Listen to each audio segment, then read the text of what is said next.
Good morning. Let's start off with a safety briefing, please. Good morning.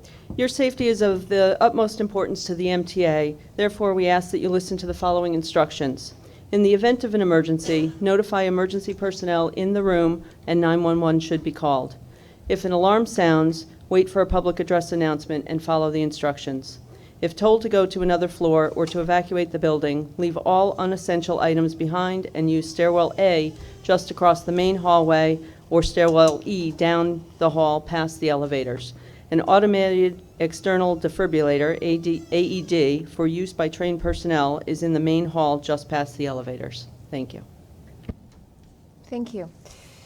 Mr. Warren, are there any public speakers? There are two. Okay, great. Yes, there are two public speakers this morning. The first is Brian Burke, followed by William Drummond.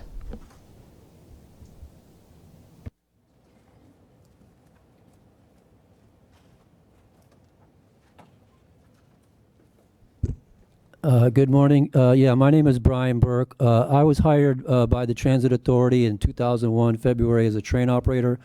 I was assigned to Ground Zero immediately after 9/11. I did suffer an injury from that, but nevertheless continued to work as a train operator. I did become a whistleblower, elected delegate, and also became a safety walk representative for the union. One of the spots was South Ferry near here. I discovered numerous leaks, including a leak that caused a huge fire in electrical room number 5. That had to be moved to the other end. Apparently, the Transit Authority did not require the contractor to waterproof that property. So that obviously was a $600 million safety violation right there.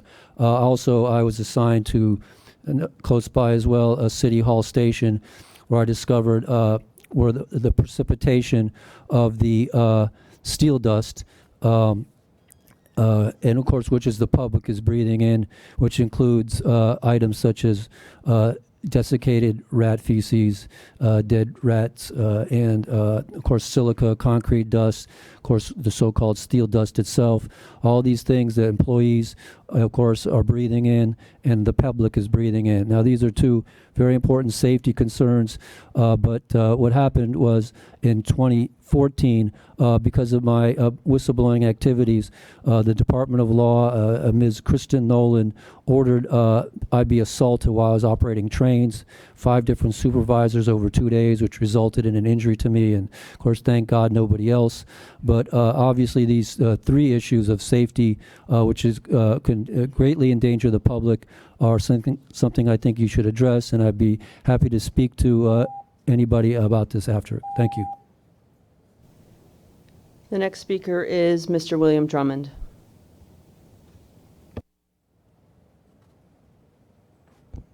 Good morning. I'm going to come back at 9 o'clock, but what I'm going to speak about at 9 o'clock is safety of our MTA personnel. Oh, I'm sorry, I'm William Drummond, Vice Chair of Conductors, member of Progressive Action, and member of Local 100. I'm right downstairs at Labor Relations, advocating for our members every day. But what I'm going to discuss at 9 o'clock is at epidemic proportions. Conductors. The reason I'm here, I don't have a speech. I'm compelled to come here. Last night I received a call by the conductor that got spit on. And she was spitting her mouth. And I'm not here to be provocative. But no matter anyone here, spit in your mouth. And you got to think about AIDS and hepatitis and God's know what. And I didn't know how to console her. I didn't know what to say. In the past 6 weeks, 8 conductors have been 4 assaulted and 4 spat on. And underneath this uniforms are grandfathers and fathers and members of our community. And now what do? It don't seem, I don't know if it's apathy, ineptitude, I don't know. I didn't come up here to assault anyone. But what I do know is we not safe, the ride in public's not safe. It's going to lead to some type of calamity and chaos. And you have to do something. is morale. People going IOD. You want to make it a fiscal matter? People going out injured on duties. You're losing good conductors every day, and it's costing your money. They sitting home. And the good ones, yeah, there's a lot of fleets in the system, but the good ones don't want to come back. It's hard to come back to this. Something has to be done. Somebody's going to die. Again, someone's going to die.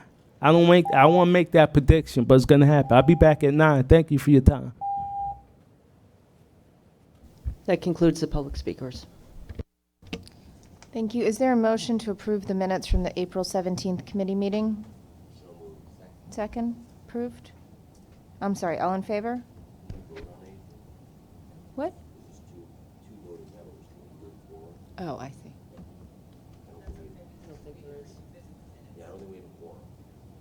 Okay. Okay, thank you. We'll revisit. I see. I gotcha. Okay. All right, we'll revisit the minutes. Mr. Warren, are there any changes to the work plan? Yes, there are a couple changes. The first change is that the meeting was scheduled for September will now be, correction, that was scheduled for October will be in September now. Second change is the meeting that was in January will now be in December. Additionally, for the December meeting, we will change topic discussions to Family Systems Plan as well as Quality Assurance, Quality Control Inspection Program. Those are the changes. Okay, thank you. I believe we have a special topics brief. Yes, we do. Okay. Good morning, commissioners, staff, and guests. We have several significant topics to discuss today. And if you bring up the slides. And you can see that on this list right here. Let me go to the next slide. First thing I like to describe is what the MTA is doing regarding the homeless outreach program. Slide. Our safety is job one for the MTA, addressing the safety challenges presented by and to the vulnerable homeless population found in the MTA's transportation system is very important. And as you are all aware, the New York State Governor sent a letter to our board on this very topic.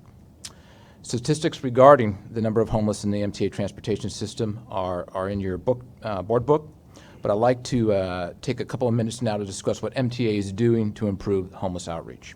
Slide. This slide illustrates the different agencies that are involved in delivering homeless outreach to MTA properties. The system created through these various organizations is both an advantage and a disadvantage. Challenges, progress getting homeless out of the MTA system into health and safety shelters cannot be achieved without cooperation and coordination between all of them. The challenges, of course, is that there is no single office responsible for these efforts. Slide, please. On the screen is a list of several of our initiatives of significance. Is that we now have an executive leadership group made up of senior leaders from those organizations on the previous slide. The value of this group meeting is that they jointly now set priorities, which are then promulgated throughout these organizations. This top-down approach breaks down institutional barriers and helps achieve unity of action. This coordination is further achieved through local area meetings, for example, at boroughs and railroad station level, by supervisors within each of these agencies. At these meetings, multiple resources are focused at locations where the homeless outreach need is the greatest. Further, the NYPD introduced a diversion program earlier this month, which offers homeless, which have broken the different standards of conduct rules, the opportunity to go with social service workers as opposed to getting a summons. And both of these activities have had significant success over the last month, so we are very encouraged by all that. I will mention one further effort. We have, as a pilot, are about to put contract security in a few of our stations where homeless services are most required to quickly react to inappropriate behaviors and guide the homeless to social service staff. The homeless challenge is significant, and the MTA is prioritizing efforts to address it. If there are no questions, yes? Are we still using Bowery Outreach? It is one of the providers we do use, yes. Okay. Is equal attention being paid to on trains as well as in stations? Yes, but it's done in a slightly different than you might think. Typically, because of the crowding, et cetera, on the trains, what they tend to do is go to the end of station line where it's less disruptive to the public, and at that point they perform outreach, as well as we put police and other folks at those locations also. What happens when a homeless person is encountered en route? I was on a very crowded train the other day, and Yeah. somebody was taking up at least 5 seats. So a couple different things can be done. One is that, if a passenger sees it, they can use the 311 texting or phone call to call it in. It is, or you can stop a station person at when you get off or at the next location and address it that way. Is there signage to indicate that, so passengers know to do that? I haven't seen that. Not what I would call permanent signage, but there's, through the screens that rotate and stuff like that, there's okay. comments like that. On the out front screens? Yeah. Commissioner, if I may, this may be an appropriate moment to note that we are launching here at the MTA a task force to address the growing homelessness problem, as well as needing to coordinate with all of the agencies that Pat Warren just referred to. This morning, I mentioned to Chairman Foy, I volunteered to sort of lead this effort and coordinate all of the different agencies. Pat Warren has been a great partner here, working with the MTA, MTA Police, the New York State Office of Temporary Disability and Assistance, the NYPD, BRC that you, Commissioner, just mentioned. DHS has a big role to play here as well. Commissioner Banks has been very active and a willing partner. We do need to do a better communications campaign. I think that will be one of our upfront activities. Completely agree. So just to mention that. Okay, that's helpful. Couple questions. One, Ronnie, are you and Pat looking at, I read in media reports that there's been an audit of I think it's the BRC, of the organization that we contract with. Are we also doing an audit of that organization? To be clear, I have no idea if they're doing a great job or they're not doing a great job, but $14 million is a lot of, Yes, it's a significant contract, so. That is primarily a contract with the city, and we share the funding for that contract. But we actually flagged for BRC in our comments yesterday as a result of Comptroller DiNapoli's report that we were going to be really taking a stronger oversight role in their activities. We have done some checks on them, and we have done some auditing of them, and like anything, there's always room for improvement. Mm-hmm. We see it, we ride the system, we know there's room for improvement here. Okay, great. And then, Pat, you made a remark that the initiative that the mayor announced some time ago, where basically an individual is presented with the option of either services or a summons, is having a good impact. It's having a positive impact? Yes, so the police have seen a significant uptick in homeless that will accept services now. It's more than doubled. Okay, that's great. So is there a thought that we will be able to tackle this problem using that initiative, or are we not going to be able to keep up because there are new folks entering the system, or because it's impossible to reach everyone? So I think the easy answer, and this goes back to what Managing Director just mentioned, is that there's really going to need to be a much broader, holistic series of actions that have to go that work with this. One of them is this diversion program that the police are using. Another one is some movement of our police and security into different locations, amendment of rules, and some other things that we're looking at right now. So it's going to take a little bit larger package to a complete package to solve the problem or go after the problem. Oops. Okay, great. The only other thing I would say is, Amtrak owns Penn Station, and we have a significant problem at Penn Station, not just with individuals who are spending time there, which I don't have an issue with, but we have anyone who spends time at Penn Station will realize we have a significant drug problem at Penn Station. And there are pieces of that station become an open-air drug market. So to that extent, that we don't own that station, if you would like to reach out to Amtrak and if I can be helpful there, or if you want to meet with them together, I'm happy to do so. So we do actually have a fairly robust interface with Amtrak. We meet with them a couple times a month at the station with their leadership there, mostly on the, not so much on the facility side, although we do talk to them, but also the policing side. They have their own police and one of the actors in there. So we do talk to them about, as well as our own police, of course, and New York City Police. So you have a collision of several police forces at that one particular location. And so we do work at trying to go after those problems. And I will tell you that the police are very, very active in trying to go after that drug problem there. I mean, I don't know a lot about it, but I know that it's talked and discussed a lot. Okay, perfect, thank you.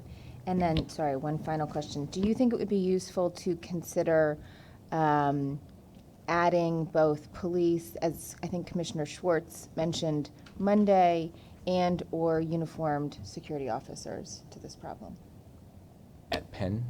Across the system? Oh, I absolutely think that we need to go to locations with more security or more of that kind of presence, but a more focused look at where we take them, to those places where we have the challenges at those end-of-line stations and some of those more crowded stations, and go after the larger challenges. And then as we begin to solve that problem, I think then we can start to go to the lesser.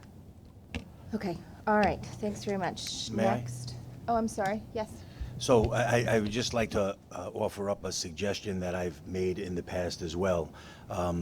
Maybe one of the components of the actions that we're taking could be to include the employees in the system who tend to really know and can identify the most problematic areas, as we continue to reduce employees in the system, ticket agents, ushers, crews, and whatnot. There is a valuable resource that they can provide because they're every day. They're there. They know and can identify all of the locations. So I would ask maybe the agency heads across all the systems to say, maybe we can combine some roles here and have the eyes and ears out in the workforce, give them a little bit of training. They're not maybe going to be able to interact with homeless people, but at least they can identify where they are, let people know about them, utilize the people in the field that know the system better than anyone else, rather than continue to look outside, which we can see has not been all that effective so far. That's a great comment. Thank you. Okay. Let me change gears here for a second, and we'll talk about a couple emergency management topics. Each year, the MTA conducts or participates in a robust set of training exercises designed to ensure we are ready for multiple types of crisis. You should know that the MTA and its agencies conduct a robust set of activities which ensure that we are ready for calamity, both that occur or are predicted. Slide. Let me spend a minute familiarizing you with the breadth of activities that we train to. Some training focuses on a specific activity, such as the photo on the far left illustrates. Here, Metro North Railroad is conducting training with the New York Fire Department to evacuate a train that was damaged and exposed to fire in the train shed under Park Avenue. A very interesting event. Other training focuses on ensuring that the leadership of the agency understands the preparedness activities required for weather events and practices decision-making. During this past year, tabletop exercises were conducted with leadership from across MTA in preparation for coastal storms, hurricanes, and winter storm and ice. Further, we invited partners from across the city and state government, as well as private organizations such as Transcom, to join in these training events. Next slide. Many of the emergency management training events involve practicing the installation of our different protective measures, as illustrated in the center photo where watertight covers are being placed on the vents of the subway system. The lower left photo shows MTA working with Con Ed and City to employ large generators when power is lost in the subways. And on the top right, you'll see a photo of a drill capital construction conducted for evacuating a work site, which you'll hear more about later. The next 4 slides, and we're going to run through them quickly, just give you an idea of the robust training that is conducted annually by the authority. And if you just click through them, man.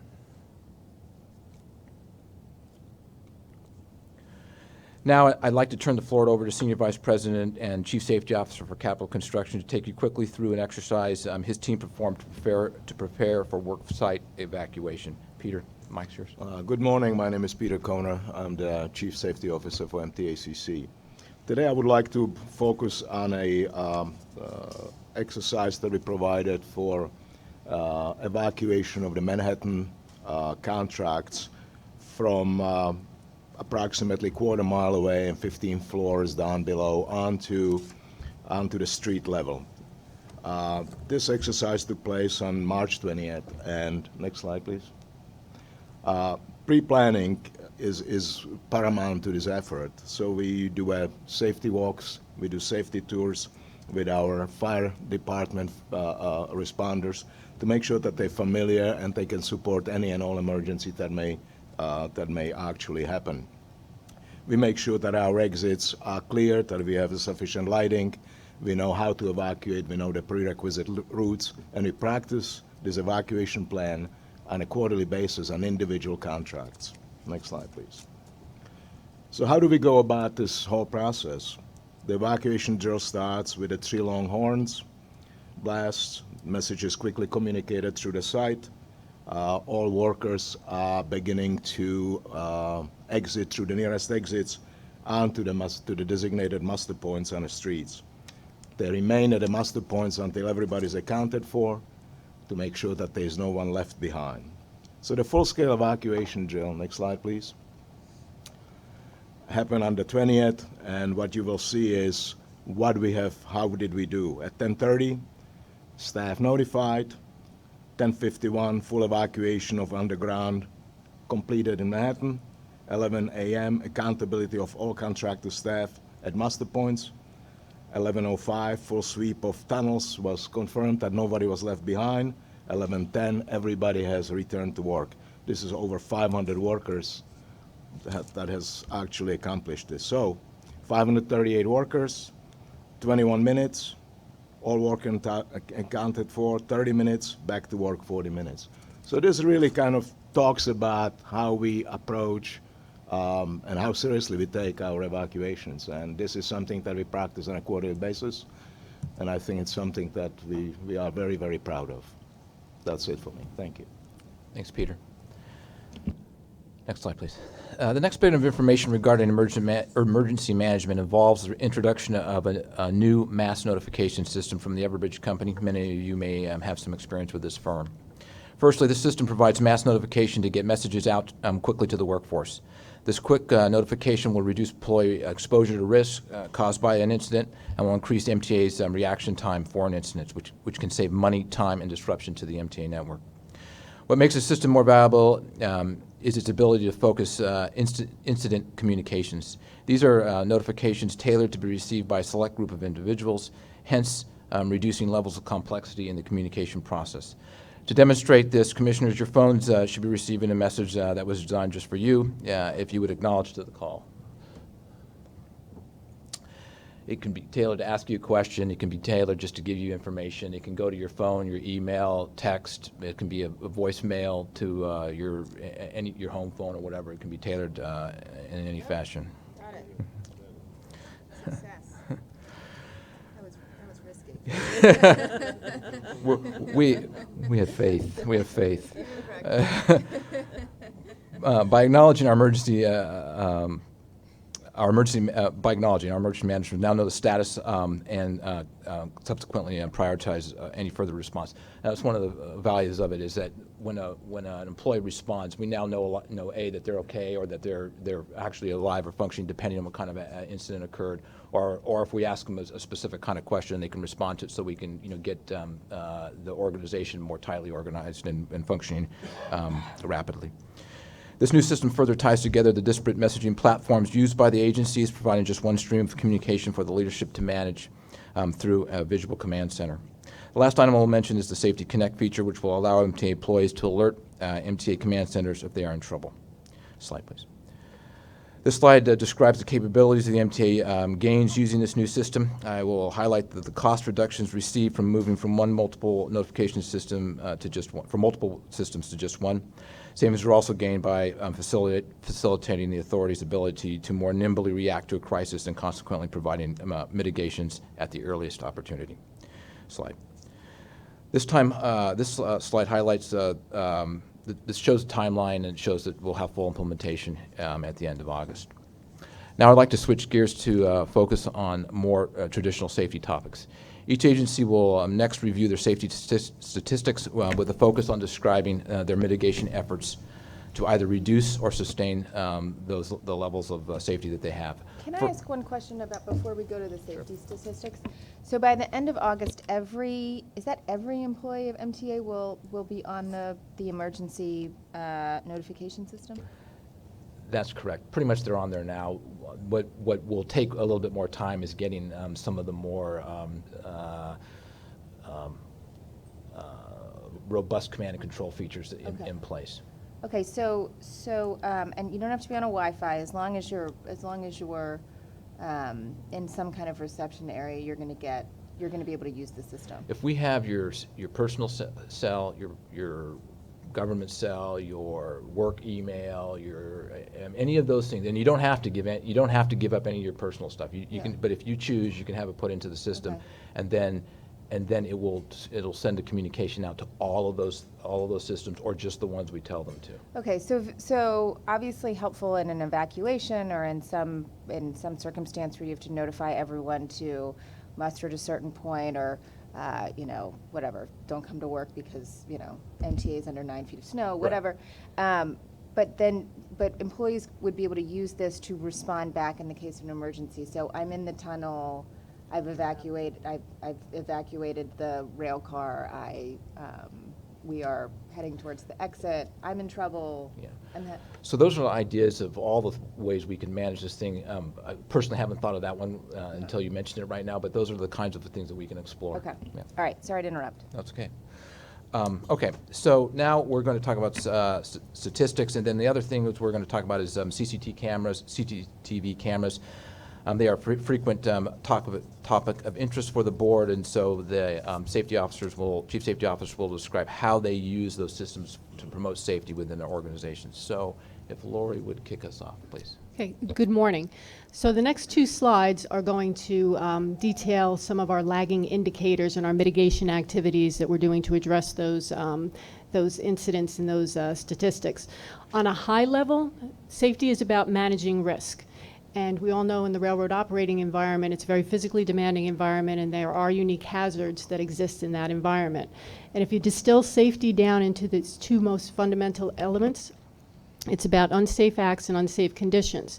And our mantra at the Long Island Railroad is think safety, act safely. Every decision you make, every action you take should be with the value of safety in mind. So when you look through the mitigations that we're employing to address the various performance indicators, they're very much built on the safety management system framework. So we really are very conscious of the 4 pillars, having robust policies, making sure that we're identifying risks through our risk management strategies, practicing assurance, which is the third pillar, and making sure that when we implement a mitigation, that it is truly being implemented effectively and that it is achieving the results that we expect to achieve in order to address the indicator. And then safety promotion, being very conscious of engaging with our employees and making sure that we're doing proper training and outreach and addressing the issues that are at hand. So when you look at the various indicators, for the most part, we're trending in a good direction. We have plateaued in certain areas that continue to, if you look at the 3-year trends, remain a concern for us. So trespasser injuries, contact with train, assault of employees, those have really been plateaued, and we're continually trying to evolve and address those particular items. So again, looking through the indicators and the activities, I'd be happy to answer any questions that you might have. Just a comment more than a question. Obviously, the assault of employees, those numbers are entirely too high. One of the public speakers this morning brought up a very important point that we have to be mindful of. The frontline employees in our system are always going to be the one to get the brunt of anything that may not be going well at the MTA, whether it's service issues or just frustration with decisions. So I think this committee and certainly the entire board has to be mindful of the frontline workers and then support those workers in the aftermath. In other words, there's signage on trains that talks about, 7-year imprisonment possibilities, but that has to be supported by the DAs in our districts and The employees need to be provided the time to be able to come forward and make those reports and be supported as needed through the MTA PD. So all I would say is frontline workers know what they signed up for, so we know, there's some risks involved, but how we react and how we support them is very, very important, because these assaults need to go down, not stay the same, certainly not increase. Absolutely. And as far as tools in our toolbox, one of the most promising areas are our uses of cameras. And for those of you that read the Federal Register, the Federal Railroad Administration actually just issued a notice of proposed rulemaking regarding camera use by passenger rail. So we're on the forefront of this, as we have already started equipping a lot of our trains, and it has proved to be an invaluable tool from an inward and outward camera approach. We've seen a lot of activities. We're able to do a good forensics when incidents occur.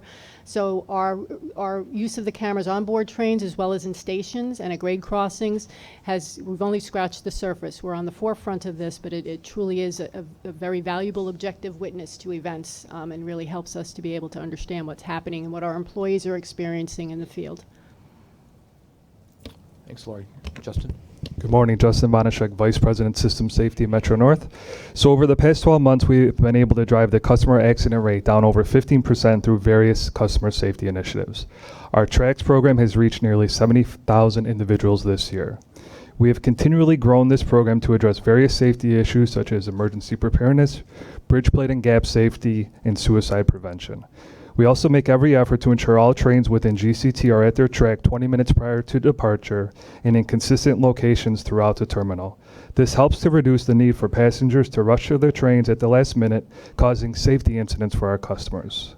The employee lost time injury rate is also trending down versus the previous 12 months and has decreased 20%. With our junior workforce in both management and labor, safety training has never been more important. We have instituted various new safety training programs, including new employee safety orientation for all new and newly promoted employees, as well as supervising for safety for all managers. Derailments and collisions remain unchanged. Our operational efficiency testing program ensures our employees are complying with operating rules and speed requirements. C3RS and obstructive sleep apnea are programs we utilize to improve operational safety as well. Grade crossing incidents are up 1 versus the previous 12 months, and trespasser injuries, incidents involving the train, are both trending down when compared to the previous 12 months. We have worked to help address this issue through our TRACS program and various partnerships with National Suicide Prevention Lifeline and the Crisis Text Line. We also utilize trespasser data to identify hotspots and opportunities for strategic enforcement and fencing. Assaults are up 2 versus the previous 12 months, and we work closely with the MTA PD on these issues. Cameras are also a great tool for prevention and conviction of crime when necessary, which leads to the next topic, unless there's any questions on the metrics. So, Pat, I think this is for you, and this will be when this committee was more dire in its requirements in years past, coming out of Spite and Dival, I joined this board in the non-voting seat of Metro North 6 months after Spite and Dival. So this is a much more active committee in years past, thankfully. And I'm in some ways, I'm quite happy to see the empty chairs to my left, because that means you guys have gotten control on what's happening in each of your agencies, and I appreciate that. But in a bit of a preview of the later this morning's debate and discussion on the transformation plan, there is one persistent issue I continually find troubling is not the right word, but confusing, and I look to you to help solve it, which is the following. We have 2 railroads, and I'm actually thrilled for a change to see that the slides are actually at least the same between the 2 agencies, given that we always have different materials for different groups, which is one of the things Alex Partners identified. We have a persistent difference in stats between Metro North and Long Island Railroad on our two major safety statistics. On customer injuries, we had between 16 and 17 a 311% difference. Long Island Railroad was 300% higher than Metro North in customer injuries. The next year we trended down to 138% worse at Long Island Railroad, and this year's stat is 106% worse. So it's better, but there's still a major disparity between the 2 agencies. In employee injuries, we have a 25% difference, which has been persistent in the last 2 years. Now, in years past, I've been told that there's a perceived issue. The employee base will be more apt to submit injury situations on the employee front. And I don't know why, but let's just assume that's some historical issue with Long Island versus Metro North.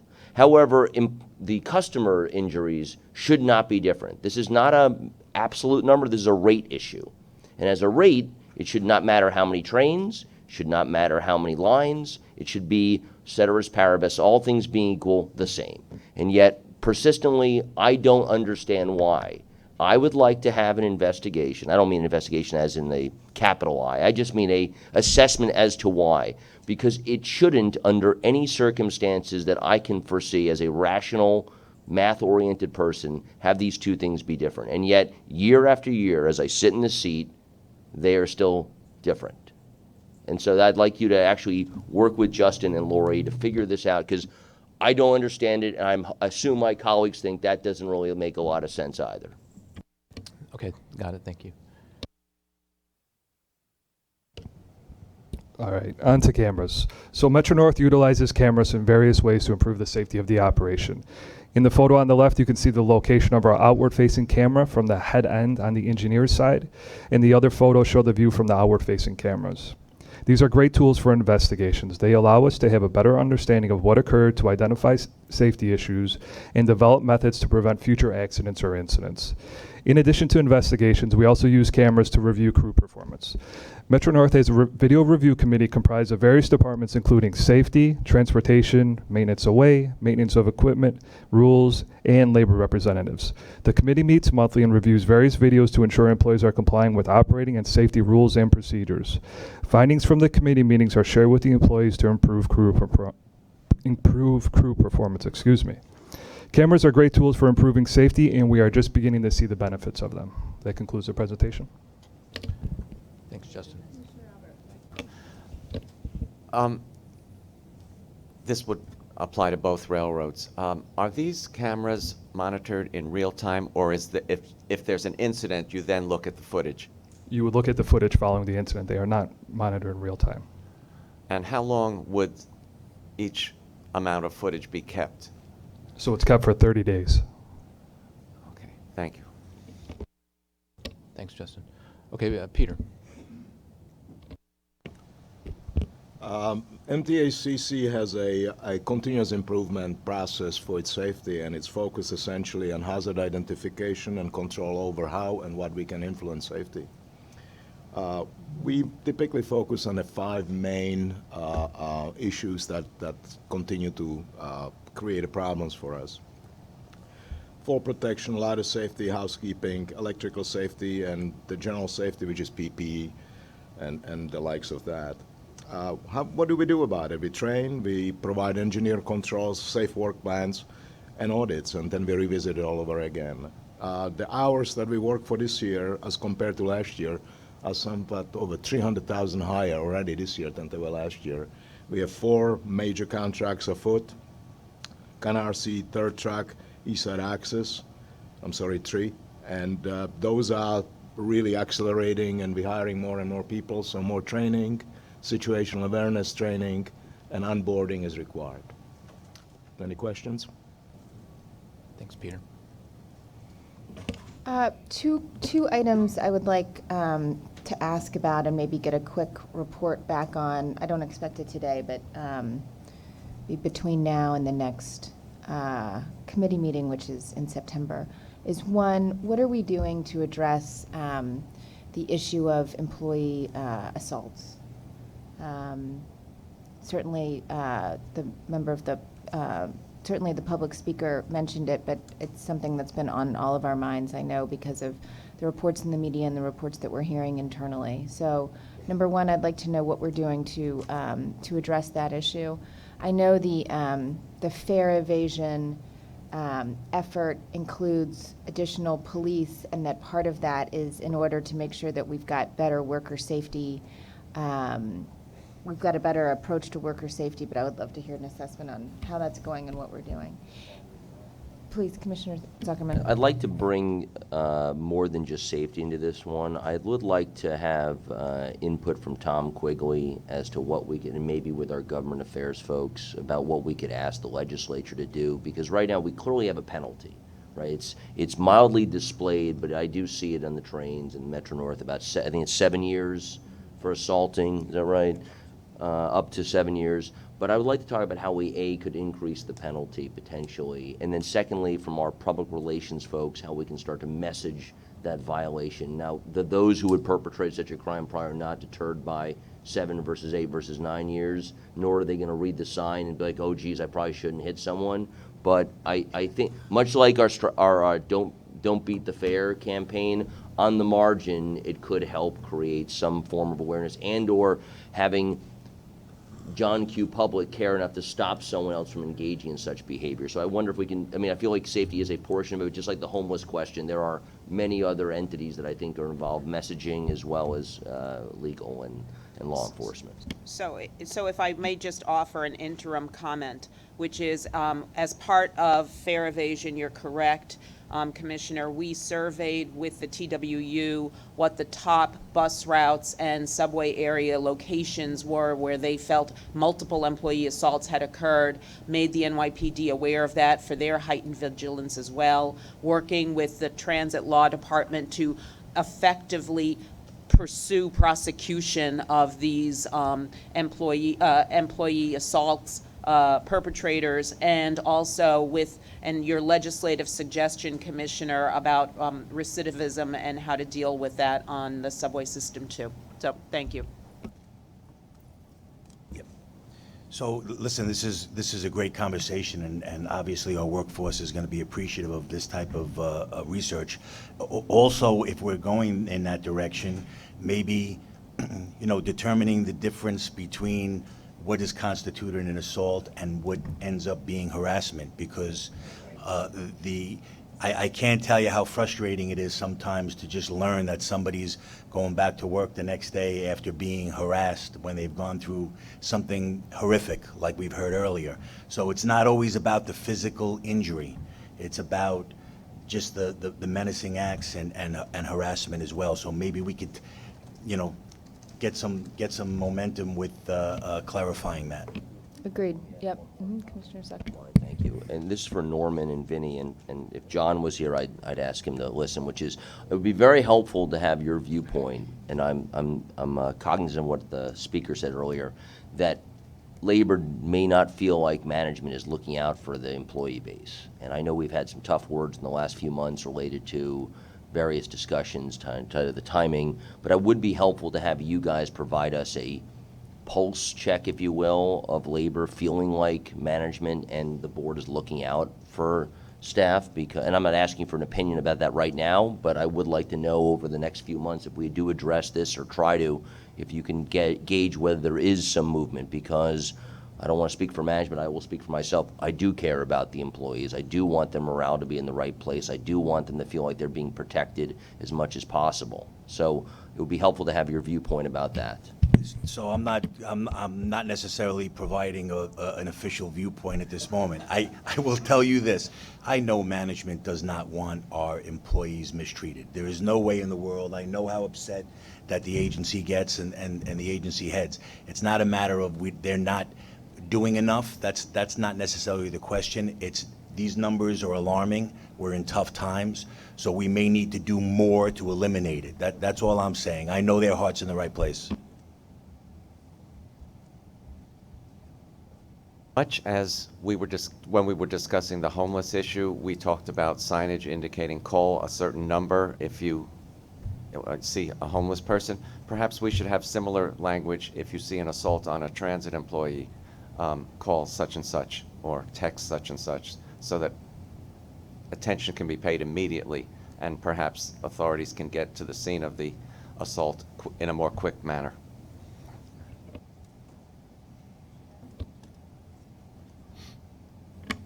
Yeah, except where the guys are working in really isolated environments. The managers are quite often witness to these behavior patterns, and we don't really have any. I've never really run across an issue where a manager was ignoring you know, I get since 1987. My history's to 1987. Maybe before that, managers ignored it. I don't know, but quite often the manager's there to witness what actually happened, and we would bring them as witnesses were it to be a legal case as well. And we've never really had that circumstance. They've always been on our side in that.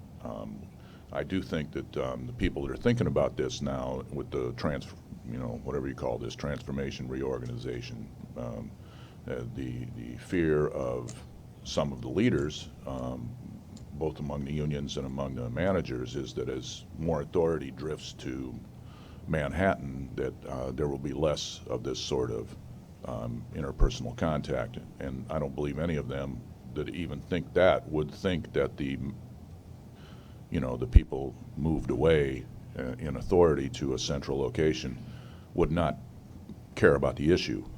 It's not a question of goodwill among any of our people. Okay, thank you. Any other comments? The second, sorry, did you want to? No, go ahead. The second item I was going to raise was if we could, I have noticed that the employee lost time numbers have either gone up or remained steady. Others have remarked on the same. It would be helpful to know how individual and agencies are approaching this. So how are we addressing these employee lost time injuries? That would be helpful as well. Okay? Okay. Okay, let's revisit with Commissioner, I'm sorry, do we? We have another. I'm so two sorry, people. I'm so sorry, I didn't mean to Eric, interrupt. go Go ahead. ahead. Go. Good morning. So Eric Gosness, Bridges and Tunnels. So we continue to utilize safety management principles of education, engineering, enforcement to serve as a framework to define, analyze, and measure roadway conditions that may be a contributor to collisions. As reported during Monday's committee, we have experienced an approximate 10% decline in collision and collision with injury when compared to the last 12 months. As a whole, we are seeing a decrease in collision rates in spite of an increase in traffic volume, except for the Verrazano's Bridge. We believe increased queuing time due to backups from the Belt Parkway is a primary factor. We're addressing this condition through increased roadway friction coefficient, real-time traffic messaging, enforcement strategies using marked patrol vehicles, traffic pacing, and improved line striping. For our IODs have remained flat when averaging the last 2 years, but the total number of lost time injuries is trending downward comparing year-to-date June 19 through 18. We continue to investigate incidents to identify root causes and implement corrective actions specific to those conditions identified.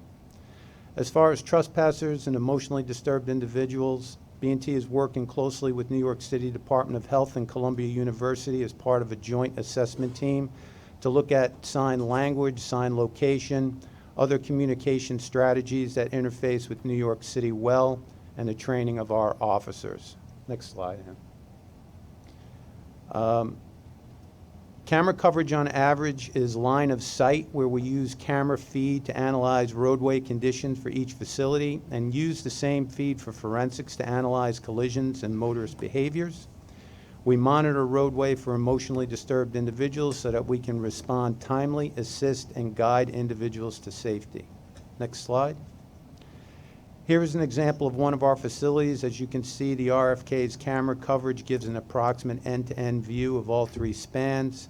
This is indicative of all of our roadways where coverage also includes buildings and critical infrastructure. Last slide. Here we're looking at our Operations Command Center, where we have real-time authority-wide monitoring of all camera feeds at each location. The OCC provides for central monitoring of conditions to enhance and timely response, working with local facility leadership and our regional partners. Bobby. Okay, hello, good morning. Morning. I'm going to try to be very brief because I know the time is running out here. I just want to touch on a couple of items. If you look at our numbers, some half are down, half are up. Our biggest rises, if you look at regional bus customer accidents, we're trying to mitigate them with undercover rides, which is done from Department of Buses. They do about 900 a month with these rides. We have employee posters that are out and training. If you look at lost time injuries, we actually developed a root cause worksheet that has gone out to buses and subways. It was actually devised from buses and subways to actually get an idea of what is the root cause of accidents. You could have an accident where somebody slips on ice, and yet we don't really know why was the ice there. And I'm just giving you, we really got to drill down to see what is the root cause of what's going on. Maybe it's a maintenance problem. If you look at, I'm just going to go down real quick, with assaults on employees. You know, we've done a couple of things, including video and bus barriers, that have actually, I think, assisted with decreasing the number with assaults. We have workplace violent assessments. We have been working with some legislative items to try to get things such as spitting harassments increased in penalty. We've also got a point of contact in the law department who actually deals with the DAs on a one-to-one basis. Also, anytime one of our employees are assaulted, there is a SITS report that's done, Security Incident Tracking Form. That form is given to a person that's in our command center that actually calls up the DA and follows that case from beginning to end to try to at least express our feeling to make sure that someone gets prosecuted to the fullest extent. The next slide, I'm going to pass that. This next slide was actually a video clip of December 11, 2017. It shows the actual detonation of a suicide bomber inside our system. All right, we can pass by that.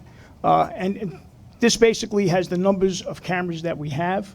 I will tell you that a lot of the cameras are used for security items, but the ancillary benefit is using it for safety. So when you have collisions, when you have employee accidents, when you have crimes that occur, we're able to utilize these cameras basically twofold to make sure that we're able to see what's going on. Next slide. This is just the PID cameras, which is passenger identification.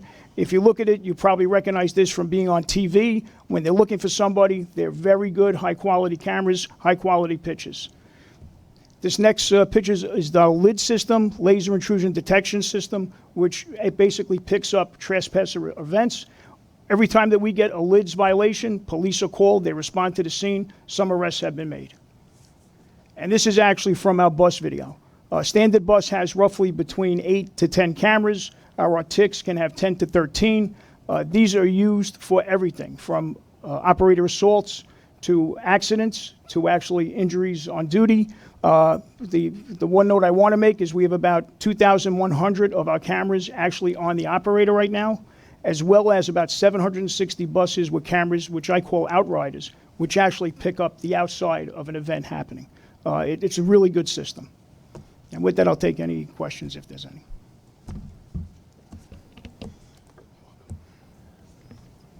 Are the LIDS cameras pretty widespread throughout the system? We actually have 7 locations where LIDS are. There's 7 additional locations that they're going to be put at, including under river tunnels. Okay, because observing people entering the tunnels at the end of a station, I think, would be extremely important. Yes, it is. We also have some end-of-platform cameras that actually pick up this type of thing. Understand that about 3,600 cameras come back to our C3 center. They're actually monitored, and it goes on a revolving type basis. We are looking at certain things with video analytics that can alarm, kind of like LIDS, so at least your attention is brought to it. Are the LIDS cameras observed in real time? Yes, they are. They actually alarm. Someone violates that area, boom, it comes up. We look at it right away. Thank you. You're welcome. Madam Chair, that concludes the safety report. Great. Any other questions? You could do the minutes. Yes, we do. We do need to revisit the minutes since Commissioner Lynn is back. Okay, so is there a motion to move the minutes? I think we did already. Okay. We just need to vote. All in favor of? Thank you. Minutes pass. Is there a motion to adjourn? All in favor? All right, adjourned. Thank you all.